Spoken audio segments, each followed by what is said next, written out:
Okay, so we are going to look at what we did last night in class, and I hope that I remember everything. Initially, we just started with a review of some of the selection tools that we had used, that being the marquee tool and the lassos and the quick select and the magic wand. We also looked at the quick mask, and I think we're still in the process of, and will be for a while, really understanding how to use it to fine-tune selections. So the first thing we did was just I demonstrated that you can use multiple tools to add to selections or subtract from selections using those various tools. And then in the quick mask, it's important to remember that you use the paintbrush, and when you paint with the color black, which is in the foreground color, you are adding to the mask, and then when you toggle or switch to white as the foreground color, you are removing the mask. So I'm not going to demonstrate that right here, but those are some of the things we started with. And then we went ahead and made the wine label, and we got our introduction to multiple layers. So that's what I'm going to do right now. So we had two pictures open initially. We had the leaf, which I've already selected here, and then these trees. So the first thing we did was make a new image. So we went to File and New. And in that environment, we have presets, and we looked at a few of the presets, and the ones we used for the wine label were under Photo. So once you select Photo as the preset, then you have some size options, and the size that we used last night was the Portrait 4x6, and that automatically creates a image with a resolution of 300, so it'll be great for printing. So we created this image. And now we have a blank image. We have our trees, and we have our our leaf. So we also looked last night at floating all in windows and some of the ways you can arrange these documents. So last night we looked at the 2-up. Because I have 3 images open, I could also arrange them that way. What we did last night was use the float all in windows, so that when you select a gray area here, you can move it around on your screen. And remember, you can tell which one is active by which one is kind of the darker gray here, and the red X appears on it. So you know, these X's don't appear to be red without me hovering over them. So what we did first was we went to our trees here, and we cropped them to fit exactly in this new image that we had created. So we created the width at 4 inches and the height at 6 inches and a resolution of 300. It's important to put the IN after here, because I think by default, if you just leave it blank, it'll think you're talking about pixels rather than inches. So and additionally, what you're seeing here on my screen that we didn't initially see last night until later in the class was my rulers are visible. And if you'll remember, we use the show guide, show grids, and show rulers. So mine are being shown right now because this is checked. If I deselect it, of course they'll go away. So I'll do that now and just keep it open. So we're going to crop this picture here at 4x6 inches at a resolution of 300. So I'm going to select a piece of this picture here, and then you can either click on the check mark in the upper right corner, or you can just double click inside of this image and you'll have a piece of it selected. So now what we did and struggled with for a while was we used the move tool to move these leaves, or this part of the image, over onto this blank picture. So I'm going to click and hold and move this over here until a plus sign appears, and I'm going to let go, and now it fills this image because it's exactly the same size as the other one. So we're done with this image, and I'm going to close it so it doesn't clutter up my workspace here and not save the changes. So this guy is what we're working on now, and remember the little tab in the lower right corner allows you to manage the image and how you want to see it, and Control 0 is fit in window. We looked at that last night. So now, and I'm going to go ahead and move my layers palette out here a little bit so we can see this while we're working. So I have now two layers. I have the trees here that we just drug onto this image, which is layer 1, and I have the background image. One of the things we learned was that the image you're working on has to be active, and that's indicated by this dark blue, or the blue color here, and that you can turn on and off layers. So you can toggle between the layer visibility.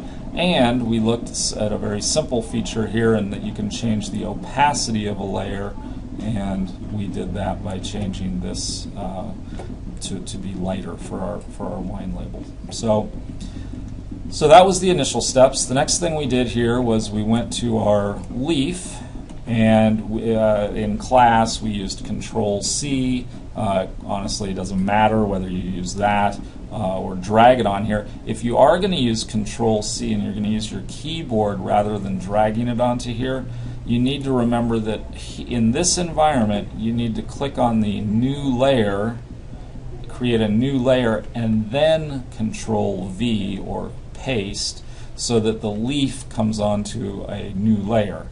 If you drag it over to that picture, it automatically puts it on a new layer. So now we have three layers. We have the background, we have layer 1, which is these trees, which we changed the opacity in, and we have this leaf. So in class last night we flipped this leaf around a little bit, and we did that by free transforming it. So you can see in the layer palette there, or panel, that the leaf layer is active. We went to free transform, and we grabbed one of the corners and spun it around a little bit, and we made it a little bit larger. So remember to hold the shift key down, make it a little bigger, and then you can just double click again inside of the image to make it larger, and we put it up here in the corner of the image. So last night, before we did that, we put a stroke around this image to frame it. I am going to do that now. I'm sorry I didn't do it in order like we did it last night. But to do that, we're going to create yet another layer, and so we look down here at the bottom of the layers panel. The trash is certainly to trash the layer that's active, so if I click on the trash can here, it's going to say, do you want to delete this layer? The icon next to it is add a new layer or create a new layer. So you can click on create a new layer, and you'll see that we have this blank layer here. And again, you can toggle the visibility of the various layers. Now last night we used the grid here, or the rulers to do this. I'm going to go ahead and click on show grids so that I can draw my marquee exactly 1/4 of an inch around this image. And to do that, you're going to click on the rectangular marquee tool, click and hold and drag it down to the opposite corner. And to put a stroke around this, you go to Edit and Stroke, and we change the color to some kind of more wine-like color.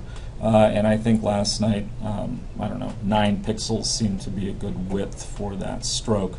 And then clicked OK. So, and Control D is deselect. And now when we activate our other layers, you can see that we have that nice stroke around here. We also looked that you can drag and drop layers. So we can move the leaf above or below this stroke line. So I'm going to turn off those grid, turn off the grid so it looks a little nicer. Okay, so here is our leaf wine label with the background and the stroke. And the next thing we did was we used our text tool, which was the first time. I'm going to go ahead and close this image because we don't need it anymore. So we have our layers panel over here, and the text tool is down here, the T. So when you click on the text tool, you can come over to your image and click anywhere in it. This is one way you can get this going quickly. You just click and you type whatever words you want. To change those words to another font or make them larger, you highlight them. You can do that by clicking and dragging, or once you're selected in there, you can click Control A to select all the text. And then you can change the font by using the drop-down menu up here in the Options palette, or you can click and hover over, or you can hover over the two little T's, and if you drag to the right, they get larger. If you drag to the left, they get smaller. And additionally, we looked up here, if you highlight the font name up here and you click on the right arrows, you can kind of toggle between all the various fonts that your computer has for your your installed fonts. So anyway, I'm just going to pick a font here that looks kind of, I'm just going to go with that, something a little more elegant than just a basic font. So when you click on the Move tool, it's going to turn it into something you can move, and look, it's a new layer right here. So now we have a bunch of layers. We have the background, we have layer 1 with the trees, we have the stroke, we have the text, and we have the little leaf up here. So this is too big, so I'm going to click inside of there, Control A, and I'm going to make the font a little smaller so it fits in here a little bit better. Okay, so that's approximately where we were last night, and then we did one last thing, which was to add a drop shadow onto this. So to do that, you need to have that layer activated, right? You could actually do this to the text or the stroke, but last night we did it to this leaf. So you are going to highlight the layer that has the leaf on it, and if you want, you can rename layers by double-clicking into this area. With this many, it's not that important. But so the leaf layer is active, and the FX palette down, or the FX option down here at the bottom of the layers panel. If you click on that, you get some options. One of those is drop shadow, and you get this dialog box that's very scary. And last night all we did was kind of increase the size and the spread just a little so you could see, and it previews it over here, this drop shadow. So it gives the appearance that this leaf is floating over this rest of this image a little bit. Now the very last thing we did was we copied this, and I showed you that if you're on the Move tool, you can select something and hold the Alt key down so that your cursor turns into two little arrows. One is black and one is white. And then if you hold the Alt key down and then you click and hold, you can drag another copy of that out onto your workspace, and it created a duplicate layer or a copy of that layer. And so the last thing we did was we free transformed the one we had just created and turned it a little bit and made it a little bit smaller and put it up in this other corner a bit. So that was our leaf. I think that's about it. This is like 13 minutes long. I'm sorry. I said I was going to make it under 5. Actually, I don't know how long this is, but I'm done. I'm going to put a link to Diigo here, the video as well, because we looked at how we might use Diigo to kind of organize some information we have about Photoshop and information that's related to almost anything. And that's about it. Let me know if you have any questions. Thanks.